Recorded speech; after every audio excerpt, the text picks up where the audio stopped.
चाहते हो इस्माइल? तो मैं तुम्हें हजरत सुल्तान इब्राहिम बिन अदहम की हिकायत सुनाऊं क्या? अच्छी है तो जरूर सुनाएं। अच्छा, तो वो मसला होगा जो हिकायत में बयान होगा। अब तुम हिकायत भी अच्छी सुनना चाहते हो इस्माइल? कैसी होती है अच्छी हिकायत? जिसके मानी यादाश्त में रह जाए और कुछ सीखने का मौका मिले। अब की ना बात तुमने। हम इस पर तुमसे मुत्तफिक हैं। मायने भी अहम होते हैं किसी किस्से में। यही सबब है कि सबक के बगैर किस्सा नहीं होता। और ये जो अल्फाज होते हैं ना, ये महज खाली खोली होते हैं। हजरत इब्राहिम बिन अदहम बल्ख शहर के सुल्तान के बेटे थे।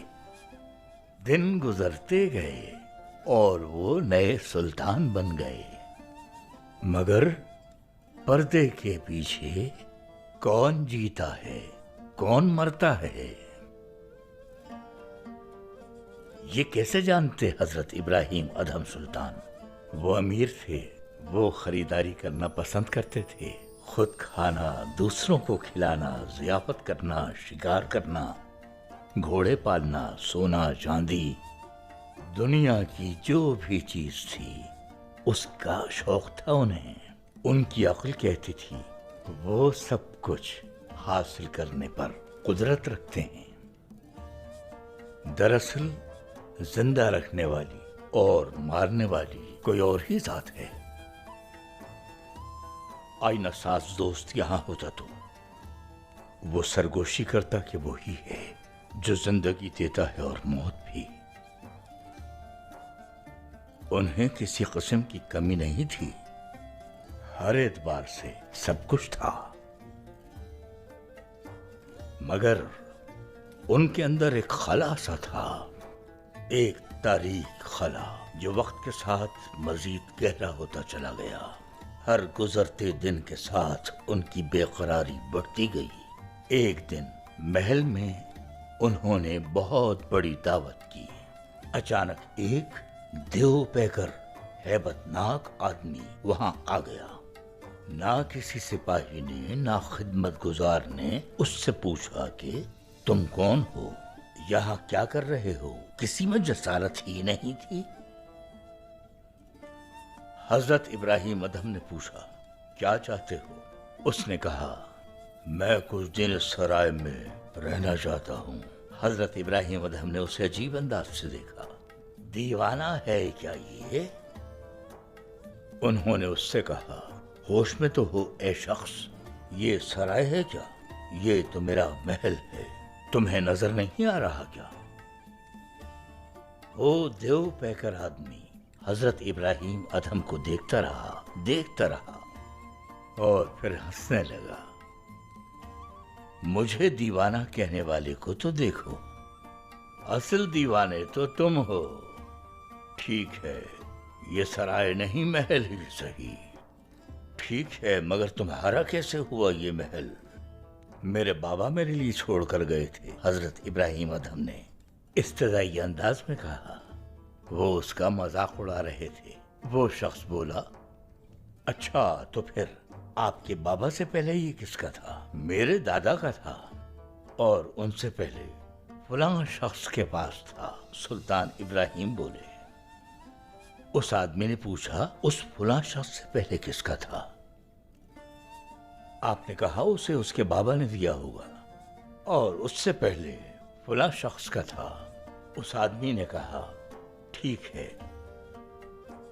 तो फिर बताइए क्या हुआ उसके साथ? कहां गए वो सब लोग? वो मर गए, हजरत इब्राहिम अदहम बोले। अच्छा, तो फिर ये महल तुम्हारा कैसे हुआ जब इसमें इतने लोग रहे और चले गए? हैरान और शशदर रह गए हजरत इब्राहिम अदहम। ये अल्फाज कहने के बाद वो अजनबी जैसे आया वैसे ही चला गया। वो हजरत इब्राहिम अदहम पीछे भागे उस अजनबी के। उन्होंने उसे पा लिया तो पूछा, आप कौन हैं? मैं वो हूं जो आसमानों में है। और जमीन पर और समंदर में है। मैं खिज्र हूं। हाँ, अगर जागने का वक्त आ पहुंचा हो तो कोई न कोई जगाएगा तुम्हें। किसी के लिए खिज्र, किसी के लिए उड़ता परिंदा, किसी के लिए घास की नोक, किसी के लिए खिलते हुए फूल, किसी के लिए बहता हुआ पानी, किसी के लिए साकित पत्थर। उस दिन के बाद से वो खला गहरे से गहरा होता गया हजरत इब्राहिम अदहम के सीने में। ये खला इतना बढ़ गया कि उनके सीने में इसका दर्द बर्दाश्त करना मुश्किल हो गया। फिर वो वक्त आया कि ताज व तख्त छोड़कर अपनी क़बा एक चरवाहे को दे दी और सहराई रास्ते सफर पर रवाना हो गए। हाँ, क्या कहते हैं सियाने, ये राह बाल से पतली, तलवार की धार से ज्यादा तेज है। कोई ताज व तख्त छोड़कर ये राह इख्तियार करता है तो कोई ताज व तख्त हासिल करने की राह इख्तियार करता है। तो क्या बताती है हजरत सुल्तान इब्राहिम अदहम की हिकायत हमें? अगर तुम सोने के प्याले में भी पियोगे तो वो पानी ही रहेगा। सोना इतना ही कीमती होता तो पूरी कायनात सोने से बनाई गई